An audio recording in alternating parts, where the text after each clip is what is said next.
ನಮಸ್ತೆ ಎಲ್ಲರಿಗೂ. ಇವತ್ತು ನಾನು ಮಾಡ್ತಾ ಇದ್ದೀನಿ ಹೋಳಿಗೆ ಮತ್ತು ಹೋಳಿಗೆ ಸಾರು.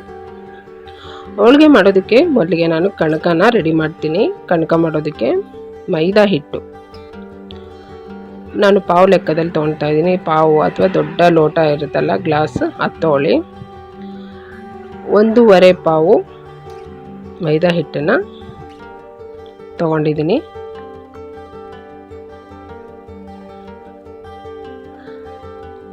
ಇದಕ್ಕೆ ಸ್ವಲ್ಪ ಅರಿಶಿನ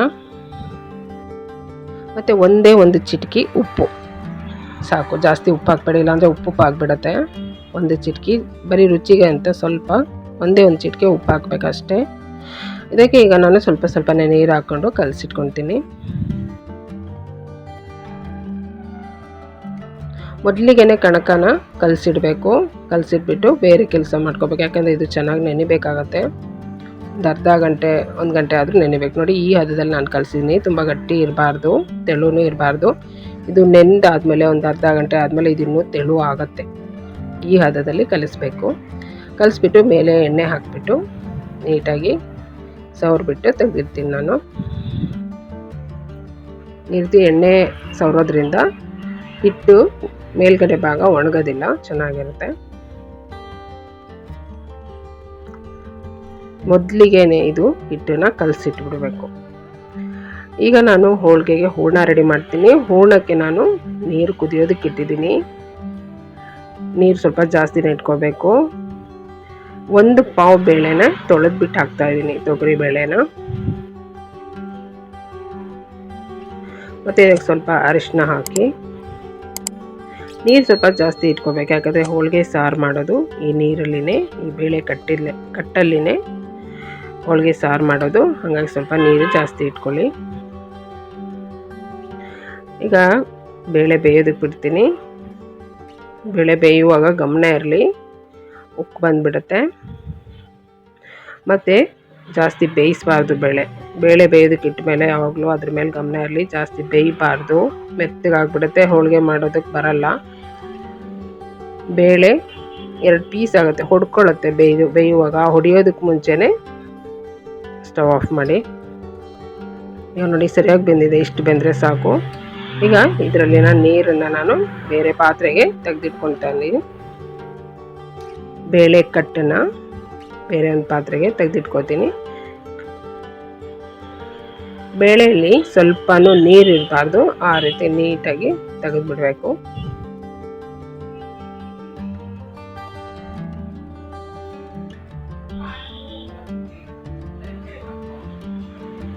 ನೋಡಿ, ನಾನು ಪೂರ ನೀರನ್ನ ತೆಗ್ದಿದ್ದೀನಿ. ಈ ರೀತಿ ಇರಬೇಕು ಬೇಳೆ. ಇದು ಬೇಳೆನ ನೀರು ಅಥವಾ ಬೇಳೆ ಕಟ್ಟು ಅಂತೀವಲ್ಲ, ಅದು. ಇದರಲ್ಲಿನೇ ನಾನು ಹೋಳಿಗೆ ಸಾರು ಮಾಡೋದು. ಈಗ ಬೇಯಿಸಿರುವಂಥ ಬೇಳೆಗೆ ಬೆಲ್ಲ ಪುಡಿ ಮಾಡಿಬಿಟ್ಟು ಹಾಕ್ತಾಯಿದ್ದೀನಿ. 1 ಪಾವು ಬೇಳೆಗೆ 1.5 ಪಾವು ಬೆಲ್ಲ, ಇದು ಸರಿಯಾದ ಅಳತೆ.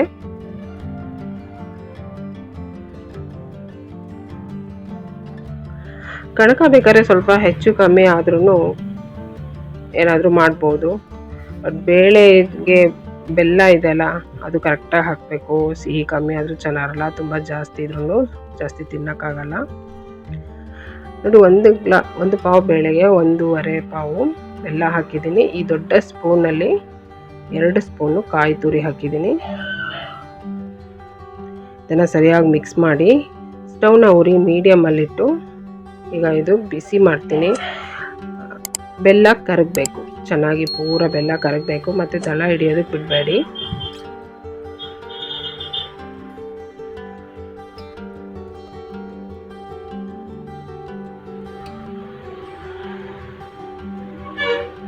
ಈಗ ನೋಡಿ, ಬೆಲ್ಲ ಚೆನ್ನಾಗಿ ಕರಗಿ ನೀರಾಗಿದೆ.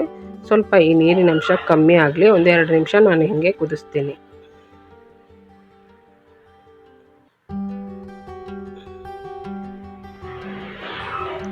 ನೋಡಿ, ನೀರಿನ ಅಂಶ ಕಮ್ಮಿ ಆಗಿದೆ. ಈ ರೀತಿ ಇದ್ದರೆ ಸಾಕು, ತುಂಬಾ ಡ್ರೈ ಆಗಬಾರ್ದು, ಯಾಕಂದರೆ ಇದು ತಣ್ಣಗಾದ್ಮೇಲೆ ಮತ್ತೆ ಡ್ರೈ ಆಗತ್ತೆ.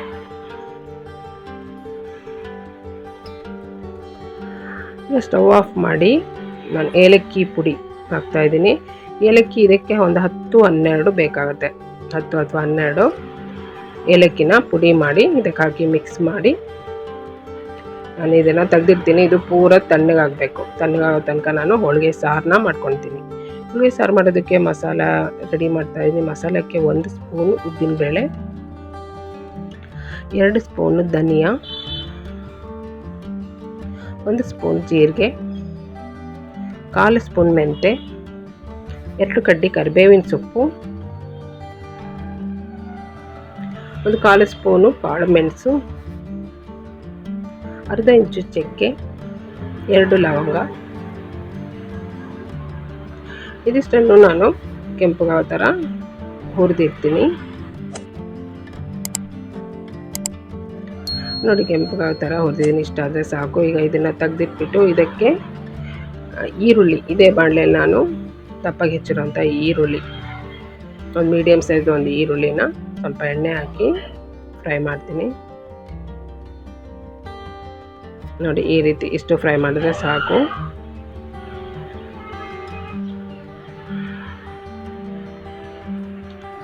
ಈಗ ಇಷ್ಟು ಮಸಾಲ ಪದಾರ್ಥಗಳ ಜೊತೆಗೆ ಸ್ವಲ್ಪ ಕೊತ್ತಂಬರಿ ಸೊಪ್ಪು, 2 ದೊಡ್ಡ ಟೊಮೆಟೊ,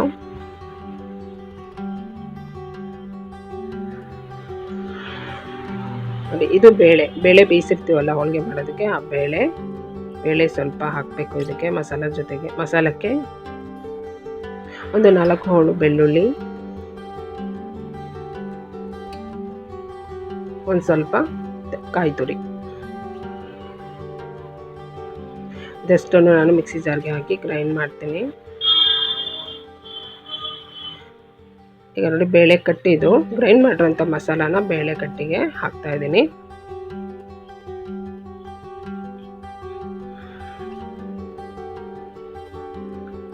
ಮಿಕ್ಸಿ ಜಾರ್ಗೆ ಸ್ವಲ್ಪ ನೀರು ಹಾಕ್ಬಿಟ್ಟು ಅದನ್ನು ಹಾಕ್ತೀನಿ. ಇದಕ್ಕೆ ಖಾರದ ಪುಡಿ, ಖಾರ ಎಷ್ಟು ಬೇಕೋ ಅಷ್ಟು ಹಾಕಿ, ಖಾರದ ಪುಡಿ ಸ್ವಲ್ಪ ಅರಿಶಿನ ಸಾಕಾಗುತ್ತೆ. ಯಾಕಂದರೆ ಬೇಳೆ ಬೇಯಿಸುವಾಗಲೂ ನಾವು ಅರಿಶಿನ ಹಾಕಿದ್ದೀವಿ. ಆಮೇಲೆ ರುಚಿಗೆ ತಕ್ಕಷ್ಟು ಉಪ್ಪು,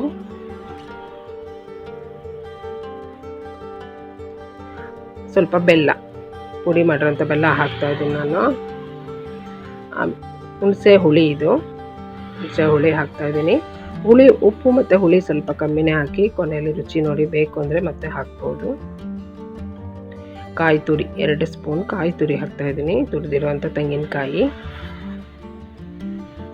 ಇದಷ್ಟನ್ನು ಸರಿಯಾಗಿ ಮಿಕ್ಸ್ ಮಾಡಿ ಈಗ ಚೆನ್ನಾಗಿ ಕುದಿಯೋದಕ್ಕೆ ಬಿಡ್ತೀನಿ ನಾನು.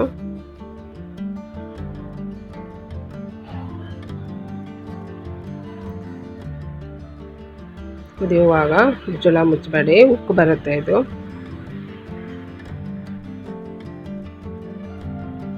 ನೋಡಿ, ಚೆನ್ನಾಗಿ ಕುದೀತಾ ಇದೆ, ಕುದಿಯೋಕ್ಕೆ ಶುರು ಆಗಿದೆ.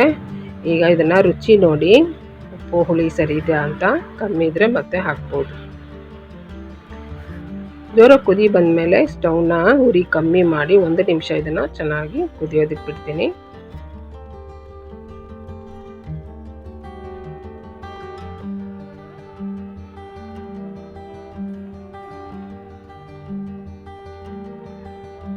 ಹೋಳಿಗೆ ಸಾರು 2 ದಿನ ಇಟ್ಟು ತಿನ್ಬೋದು, ತುಂಬಾ ರುಚಿಯಾಗಿರುತ್ತೆ. ಹಾಗಾಗಿ ಹೋಳಿಗೆ ಸಾರು ಸ್ವಲ್ಪ ಜಾಸ್ತಿನೇ ಮಾಡ್ತೀನಿ ನಾನು ಹೋಳಿಗೆ ಮಾಡಿದಾಗ. ಈಗ ನೋಡಿ, ಚೆನ್ನಾಗಿ ಕುದ್ದಾದ್ಮೇಲೆ ಸ್ಟವ್ ಆಫ್ ಮಾಡಿದ್ದೀನಿ. ಮೇಲೆ ಕೊತ್ತಂಬರಿ ಸೊಪ್ಪು ಹಾಕಿ ಮಿಕ್ಸ್ ಮಾಡ್ತಾಯಿದ್ದೀನಿ. ಈಗ ಇದಕ್ಕೆ ಒಗ್ಗರಣೆ ಒಂದು ಹಾಕಿಬಿಟ್ರೆ ಹೋಳಿಗೆ ಸಾರು ರೆಡಿ. ಒಗ್ಗರಣೆಗೆ ಎಣ್ಣೆ ಹಾಕಿ, ಎಣ್ಣೆ ಬಿಸಿ ಆಗಲಿ. ಎಣ್ಣೆ ಬಿಸಿ ಆದಮೇಲೆ ಸ್ವಲ್ಪ ಸಾಸಿವೆ ಹಾಕ್ತಾಯಿದ್ದೀನಿ. ಸಾಸಿವೆ ಚಟಪಟ ಅಂತ ಸಿಡಿಬೇಕು. ಸಿಡಿಯುವಾಗ ಸ್ವಲ್ಪ ಹಿಂಗೆ ಹಾಕಿ ಕರಿಬೇವಿನ ಸೊಪ್ಪು ಹಾಕಿದ್ದೀನಿ. ಇದಕ್ಕೆ ಒಣಮೆಣಸಿನ್ಕಾಯಿ ಕೂಡ, ಒಂದೇ ಒಂದು ಒಣಮೆಣಸಿನ್ಕಾಯಿ ಕೂಡ ಹಾಕ್ಬೋದು ಒಗ್ಗರಣೆಗೆ. ಈಗ ಒಗ್ಗರಣೆನ ಹೋಳಿಗೆ ಸಾರಿಗೆ ಮಿಕ್ಸ್ ಮಾಡಿದರೆ ಸೂಪರಾಗಿ ರೆಡಿ ಆಯಿತು ಹೋಳಿಗೆ ಸಾರು.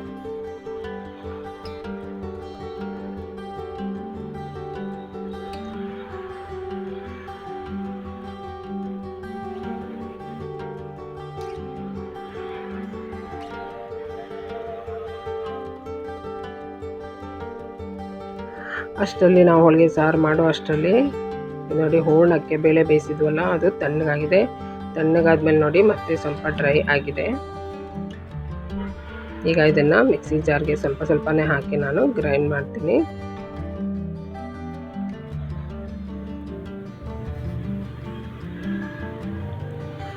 ಇದು ಗ್ರೈಂಡ್ ಮಾಡುವಾಗ ತುಂಬ ಡ್ರೈ ಅನಿಸಿದ್ರೆ ಸ್ವಲ್ಪ ನೀರು ಹಾಕ್ಬೋದು. ಸ್ವಲ್ಪ ಅಂದರೆ 1 ಸ್ಪೂನ್ 2 ಸ್ಪೂನು ಅಷ್ಟೇ, ಜಾಸ್ತಿ ನೀರು ಹಾಕೋಂಗಿಲ್ಲ. ಇದನ್ನು ಎಷ್ಟು ಸಾಧ್ಯನೋ ಅಷ್ಟು ನೈಸಾಗಿ ಇದನ್ನು ರುಬ್ಕೋಬೇಕಾಗತ್ತೆ. ನೋಡಿ, ಈ ರೀತಿ ನಾನು ಸಾಧ್ಯವಾದಷ್ಟು ನೈಸಾಗಿ ಗ್ರೈಂಡ್ ಮಾಡಬೇಕು.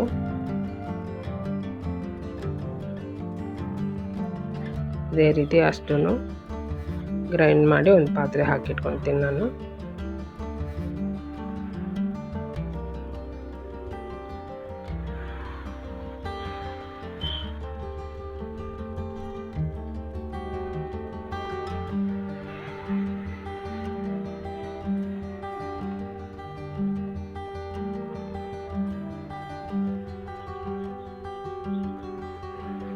ನೋಡಿ, ಅಷ್ಟು ಗ್ರೈಂಡ್ ಮಾಡಿ ಆದಮೇಲೆ ಒಂದ್ಸರಿ ಎಲ್ಲ ಕಲಸಿಟ್ಕೊಳ್ತೀನಿ. ಒಂದೇ ಥರ ಇರಲಿ ಅಂತ ಅಷ್ಟು ಮಿಕ್ಸ್ ಮಾಡಿರ್ತೀನಿ.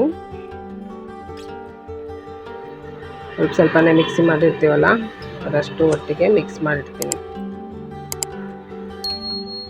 ಕಣಕನೂ ರೆಡಿ ಇದೆ. ಈಗ ಕಣಕ ನೋಡಿ ಸಾಫ್ಟಾಗಿ ಚೆನ್ನಾಗಾಗಿದೆ. ನಾವು ಕಲಿಸುವಾಗ ಸ್ವಲ್ಪ ಗಟ್ಟಿ ಇರುತ್ತೆ. ಒಂದು ಅರ್ಧ ಗಂಟೆ ಇಟ್ಟರೆ ಈ ರೀತಿ ಸಾಫ್ಟ್ ಆಗುತ್ತೆ. ಕೈಗೆ ಚೆನ್ನಾಗಿ ಎಣ್ಣೆ ಹಚ್ಕೊಂಡ್ಬಿಟ್ಟು ಕಣಕನ ತಗೊಳ್ಳಿ, ಹೂರಣ ತಗೊಂಡು ಈ ರೀತಿ ಹೋಳಿಗೆ ಮಾಡಬೇಕು. ಎಷ್ಟು ತೊಗೋಬೇಕು ಅಂದರೆ ಅದು ಒಂದು ಅಂದಾಜು ಮೇಲೇ ತೊಗೋಬೇಕಾಗತ್ತೆ. 1-2 ಹೋಳಿಗೆ ಮಾಡಿದ್ರೆ ಗೊತ್ತಾಗುತ್ತೆ ನಿಮಗೇ ಯಾವ ಸೈಜಲ್ಲಿ ಮಾಡಬೇಕು ಹೋಳಿಗೆ ಅಂತ. ನೋಡಿ, ಈ ರೀತಿ ನೀಟಾಗಿ ಮಾಡ್ಕೊಳ್ಳೋದು.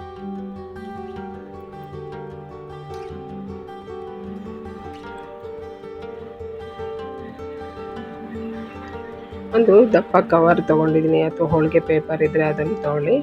ಇಲ್ಲಾಂದರೆ ದಪ್ಪ ಒಂದು ಕವರಿಗೆ ಎಣ್ಣೆ ಸವರ್ಬಿಟ್ಟು ಈ ರೀತಿ ಮಾಡಬೇಕು ಹೋಳಿಗೆ. 2 ಕವರ್ ತೊಗೊಳ್ಳಿ. ಕೆಳಗಡೆಗೆ ಒಂದು ಕವರು ನೋಡಿ, ಈ ರೀತಿ ಮೇಲಿಡೋದಕ್ಕೆ ಒಂದು ಕವರು.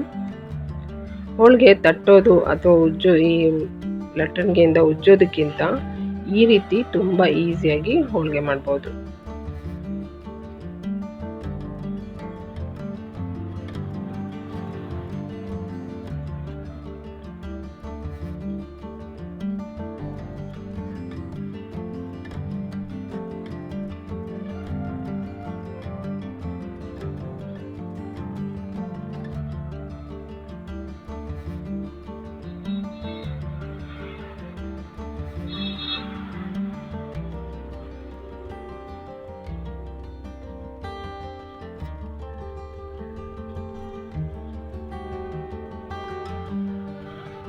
ಚೆನ್ನಾಗಿ ಕವರ್ಗೆ ಎಣ್ಣೆ ಹಚ್ಚಬೇಕು. ಸರಿಯಾಗಿ ಎಣ್ಣೆ ಹಚ್ಚಿಲ್ಲ ಅಂದರೆ ಹೋಳಿಗೆ ಕವರಿಂದ ಬಿಡಲ್ಲ. ಹಾಗಾಗಿ ಸ್ವಲ್ಪ ಎಣ್ಣೆ ಜಾಸ್ತಿನೇ ಬೇಕಾಗುತ್ತೆ ಹೋಳಿಗೆ ಮಾಡುವಾಗ. ನೋಡಿ, ಹಂಚು ಕಾಯಕ್ಕಿಟ್ಟಿದ್ದೀನಿ. ಹಂಚು ಮೇಲೆ ಸ್ವಲ್ಪ ಎಣ್ಣೆ ಹಾಕ್ತಾಯಿದ್ದೀನಿ.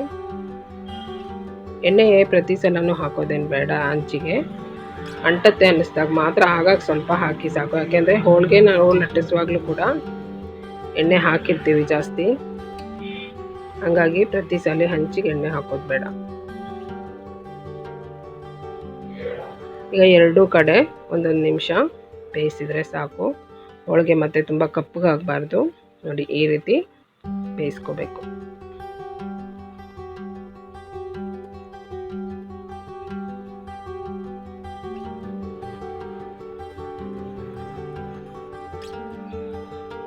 ನೋಡಿ, ರೆಡಿ ಆಯಿತು ಹೋಳಿಗೆ. ಬಿಸಿ ಬಿಸಿ ಹೋಳಿಗೆ ತುಪ್ಪ ಹಾಕ್ಕೊಂಡು ತಿನ್ನೋದಕ್ಕೆ ಸೂಪರಾಗಿರುತ್ತೆ.